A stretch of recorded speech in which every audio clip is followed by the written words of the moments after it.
Fala galera, bom, pra quem tava preocupado sobre o que aconteceu comigo depois do último episódio de American Horror Story, tô bem, talvez tenha exagerado um pouco na dose do Rivotril, talvez tenha, mas eu comecei a análise, a primeira sessão foi tranquila.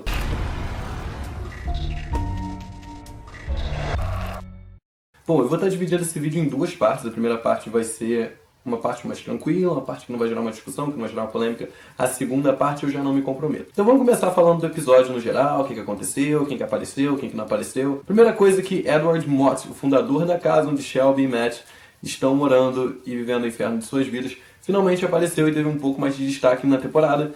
E descobrimos que ele é interpretado por ninguém menos do que Evan Peters. Muso da série, tá todo mundo esperando ele aparecer, apareceu. Eu amei o personagem do Evan Peters nessa temporada. Eu nunca não amei o personagem dele, não, mentira.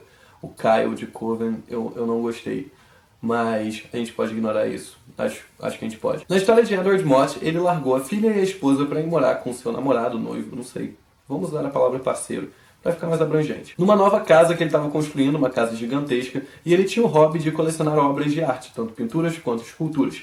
E, portanto, ele constrói um túnel subterrâneo na casa que liga a casa até um outro lugar aleatório mais pra frente da casa, onde caso acontecesse alguma invasão ou alguma ameaça pra casa dele, pras artes dele, enfim, acervo, fala acervo, vamos falar acervo. Ele tem como transportar toda a sua coleção ali sem precisar expor, enfim, as peças às pessoas que estão invadindo a casa. Então ele teria como fazer esse desvio por baixo da terra, então ele manda construir esses túneis subterrâneos saindo da casa. Mesmo sendo o primeiro proprietário da casa, ele já sofreu as assombrações ali da Butcher e de toda a sua trupe, que acabaram matando ele. Na realidade, o rolê da Butcher entrou na casa dele, saiu quebrando todas as, enfim, esculturas e cortando e queimando os quadros, e ele ficou muito puto, ele obviamente não imaginou que fossem fantasmas, então ele imaginou que fossem alguns funcionários dele, então ele simplesmente jogou todo mundo num fucking porão e deixou as pessoas presas lá embaixo peladas, até que, enfim, decidissem ou descobrissem quem tinha sido culpado. Mas ele não foi tão filho da puta assim, porque ele jogou uma maçã comida, então assim, tinha alimento. O que acontece é que ele acaba descobrindo, eventualmente, que quem destruiu as coisas dele não foram os funcionários dele, mas é meio que tarde demais, porque ele descobre e morre uns 3 minutos e meio depois. E acaba que o parceiro dele, né, acaba sendo investigado, levantado como primeiro suspeito, porque era a pessoa mais próxima dele, e o cara era rico pra caralho, então talvez ele quisesse pegar o dinheiro do cara, fazia todo um sentido. E ele acaba sendo indiciado e preso, e ele esquece de avisar do rolê do porão. E aí meio que morre todo mundo, né? Porque assim, até que ele jogou um alimento, ele foi legal, foi uma maçã comida. Mas aparentemente não foi suficiente. E aí quando a polícia abre o porão, que eu não sei se chama porão, porque não é dentro da casa, mas enfim, aquela coisa subterrânea, as pessoas já estão ali todas, enfim, decompostas. E um detalhe que eu percebi em Edward Mott é que, quando ele teve aqueles ataques, aquelas crises dele porque tinham destruído as coisas dele, eu achei muito parecido com o jeito do Dan Mott da quarta temporada. A gente já sabe que o Edward Mott é parte da família Mott, o Ryan Murphy disse que ia ter essa conexão entre as duas temporadas, então na realidade faria todo um sentido eles terem ali pelo menos um perfil parecido. O Dan era muito absurdamente mimado e surtava com qualquer coisa que desse errado ou que saísse, enfim, dos planos dele na vida dele. E o Edward Mott não parece ser muito diferente, inclusive eu achei os surtos dele bem parecidos com o do Dandy. Não sei se foi intencional, mas pelo menos eu fiz esse link. Voltando ao núcleo da Shelby e do Matt, eles continuam sendo perseguidos e atormentados. No último episódio, basicamente, eles tinham acabado o episódio cercados, então eles começaram esse episódio cercado. E a Butcher meio que disse que já tinha dado a oportunidade deles saírem da casa e eles não saíram, que talvez seja verdade.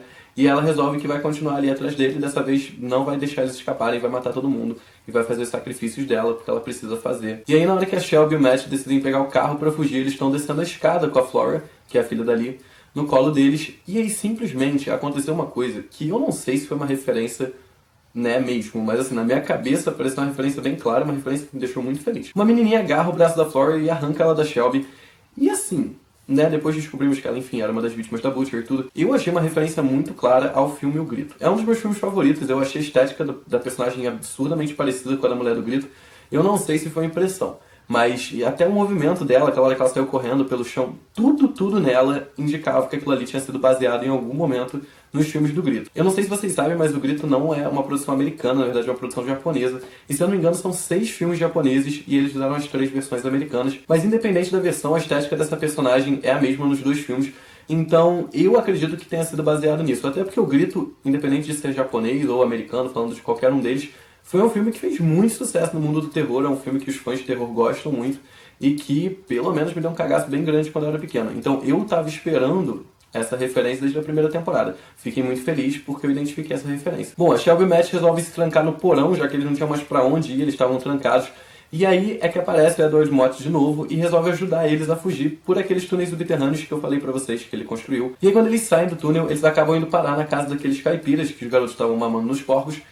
E aí é que aparece mais uma pessoa que estava todo mundo esperando ver nessa temporada, que foi Frances Conroy. Eu não preciso dizer que, mais uma vez, eu amei a personagem dela, e eu amei a atuação dela, porque eu amo aquela mulher e qualquer coisa que ela fizer eu vou amar. Mas independente de eu gostar dela ou não, eu acho ela uma atriz absurdamente competente. Em todas as temporadas de American Horror Story que ela participou, eu acho que ela conseguiu dar uma personalidade e um ar, enfim, sádico e estranho ao personagem. Eu gosto muito dela porque eu acho que ela tem isso nela, ela é uma pessoa muito peculiar, sabe? Ela tem um jeito de olhar peculiar, ela tem um jeito de falar, de se movimentar muito diferente da maioria das pessoas. Então, eu acho que como a série geralmente trata de coisas mais peculiares, coisas que não são tão naturais e tão recorrentes na sua vida, eu acho que a Frances Conroy se enquadra bem ali no espírito da série. Eu, particularmente, acho uma grande perda não ter ela em todas as temporadas. Acaba que no final, quando a Butcher vai queimar a Flora, o filho dela se revolta e resolve queimar ela junto, se joga no fogo com a mãe.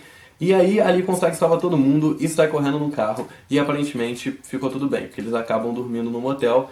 E assim, né, a gente tava aí com esse plano de que no 6º episódio ia dar aquela reviravolta que ia mudar tudo na série. E ali no final, a Shelby da Lily Rabe, ela deu uma entrevistazinha dizendo que depois daquilo foi muito difícil ela dormir e tal, acho que ela tava muito feliz que aquilo tinha acabado.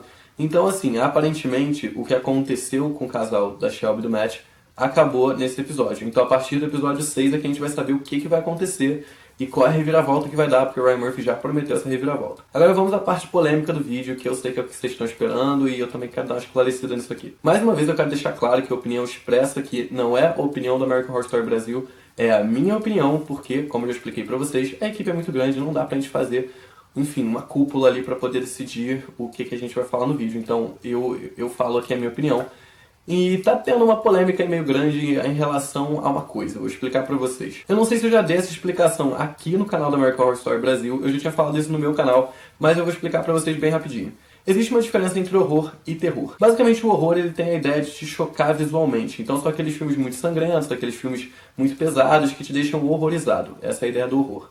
O terror já é diferente, o terror já é uma coisa mais psicológica, ele tem a ideia de te deixar com medo. Então não necessariamente tem uma imagem chocante, não necessariamente tem uma gota de sangue e nem nada envolvendo violência. Por exemplo, o Grito é um filme que não tem basicamente nada envolvendo violência, portanto é um filme de terror, porque a ideia do Grito é te deixar assustado. Enquanto a ideia, por exemplo, de Jogos Mortais é te deixar horrorizado, através de cenas de gore, de tortura, então existe essa diferença. American Horror Story carrega no seu próprio nome a palavra horror, então é de se esperar que a série siga a linha do horror, essa linha do choque visual que eu estava falando com vocês, e que American Horror Story seguiu durante as 5 primeiras temporadas. Eu acho que não tem discussão de que a série nunca foi focada em dar susto, e sim em te chocar. Eu acho que sempre foi essa a proposta da série. E aí aconteceu que agora, na 6ª temporada, a série mudou completamente toda a proposta deles. Isso envolve o formato de filmagem deles que mudou. Eu percebi basicamente um posicionamento de câmera completamente diferente do que rolava nas outras temporadas, mesmo ignorando aquelas entrevistas do documentário. Eu acho que até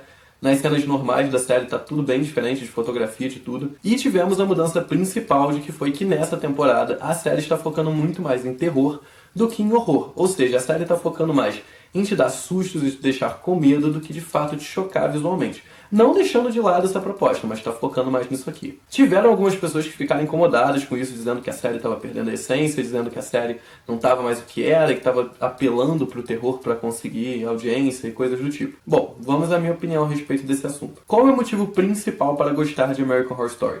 Eu acho que American Horror Story é uma série que não cansa, é uma série que em todas as temporadas eles dão um jeito de inovar, um jeito de, enfim, fazer com que a última temporada seja superada. Eu acho que eles sempre tentam se superar nas temporadas. E eu acho isso muito legal. Eu acho que é uma série que você sempre fica naquele aguardo muito grande do que vai ser no que vem, de qual que vai ser a nova história, qual que vai ser o novo tema, quem que vão ser os novos personagens. É uma série que eu sinto que o objetivo principal deles é sempre te surpreender.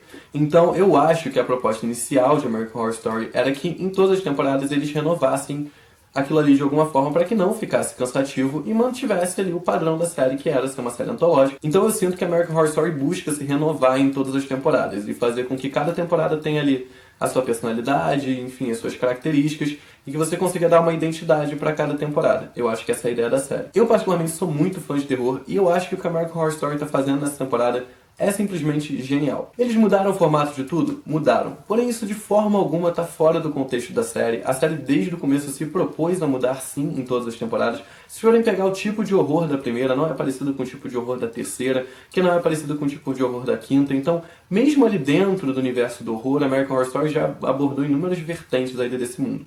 Então, eu acho que não tem nada de errado em eles saírem um pouco disso e irem pro terror. Que é um tema que eu acredito agradar todo mundo que assiste a série e que abre margem para você fazer mais inúmeras referências que às vezes o horror não permite. Por exemplo, o grito é uma referência que para você enquadrar em American Horror Story normalmente ia ficar muito complicado.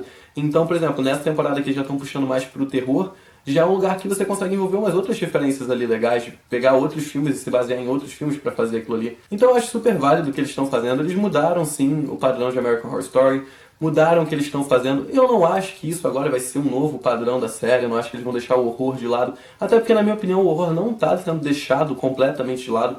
Ele está existindo de forma um pouco mais sutil e, sabe, em alguns momentos ele sendo substituído por terror, mas eu não acho que a série perdeu a essência, eu não acho que a série está apelando de forma alguma, eu não acho que a série está tentando ser uma coisa que não é. Eu acho que a série está seguindo o que ela queria seguir desde o começo, que era que em cada temporada você conseguisse dar uma identidade para aquela temporada. Quando você pensa em Murder House, você pensa num clima diferente, num tipo de piada, de humor, de terror, de horror, de tudo diferente do que você vê na segunda, que é uma temporada muito mais pesada. Aí você pega Coven, que já é uma temporada muito mais leve. Freak Show, que misturou um pouco do gore ali com um pouco do humor. Hotel, que já foi uma temporada completamente diferente de todas as outras.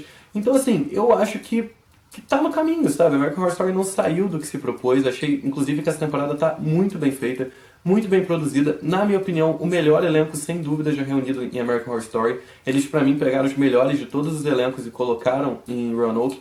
Então eu tô gostando muito desse elenco. Tô achando que todos os personagens têm uma personalidade legal. Você consegue lembrar de todos os personagens e isso é uma coisa difícil em American Horror Story porque são muitos personagens.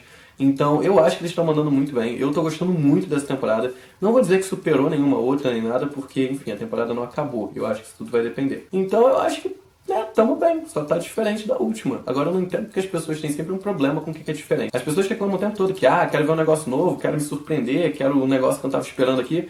E aí as pessoas vão lá, dão uma mudada sutil, mas que mesmo assim faz sentido e dá certo na série, e aí todo mundo reclama. Eu já vi isso acontecer em muitas coisas, em muitas continuações de filme, às vezes até em CD de cantor, às vezes o cantor resolve dar uma mudadinha porque todo mundo tá enchendo o saco dele que tudo é igual, aí o cara vai lá, muda, todo mundo chega o CD.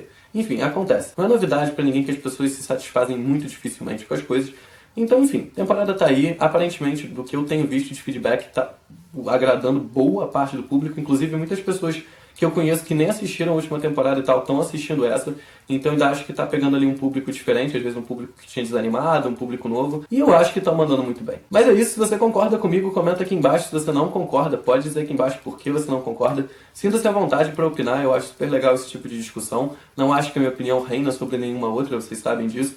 Então, o que eu falei aqui foi a minha opinião. Se vocês quiserem comentar aqui embaixo uma coisa diferente, às vezes uma teoria diferente, o que vocês estão achando. Eu vou estar deixando aqui na descrição todas as redes sociais da série também. Não esquece de seguir elas todas lá e poder, enfim, interagir melhor e ficar sabendo das notícias mais rápido por lá. Eu vou estar deixando aqui embaixo também o link do meu canal. Se você ainda não é inscrito lá, se inscreve. Eu faço vídeos como esse, só que sobre outros assuntos não ligados à série. Então, se quiserem dar uma olhada lá também. Não esquece também de se inscrever no canal se você ainda não é inscrito e dar joinha no vídeo se você gostou. E é isso, espero que vocês tenham gostado e até o próximo vídeo.